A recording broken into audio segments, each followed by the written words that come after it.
રાજ્યમાં વરસાદ અંગે હવામાન વિભાગે આગાહી વ્યક્ત કરી છે અને રાજ્યમાં ભારે વરસાદ થવાની શક્યતા વ્યક્ત કરવામાં આવી છે। ખાસ કરીને વલસાડ, નવસારી, દમણ અને દાદરાનગર હવેલીમાં ભારે વરસાદની આગાહી વ્યક્ત કરવામાં આવી છે। એક સપ્તાહ બાદ રાજ્યમાં સારા વરસાદની સંભાવના છે। 7 દિવસ બાદ ઉત્તર અને મધ્ય ગુજરાતમાં પણ સારા વરસાદની આગાહી કરવામાં આવી છે।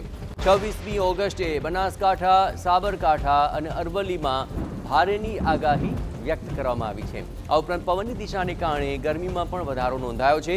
હાલ ઉત્તર પશ્ચિમી તરફથી પવન ફૂંકાઈ રહ્યો છે। જો પશ્ચિમ દક્ષિણી પવન હોય તો વરસાદી સિસ્ટમ બનશે તેવી પણ શક્યતા વ્યક્ત કરાઈ છે।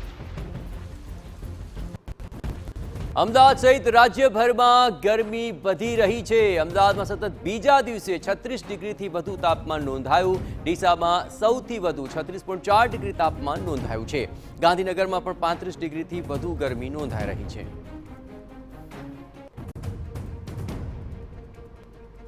તો ડીસામાં સૌથી વધારે અહીં ગરમી છે તે નોંધાય। ગાંધીનગરમાં 35 ડિગ્રીથી વધુ ગરમી નોંધાઈ રહી છે। ગત વર્ષની સરખામણી જો આ વખતના આ તાપમાનનો સરેરાશ કાઢવામાં આવે તો તે તુલનાત્મક રીતે આ વખતે ગરમી વધારે છે।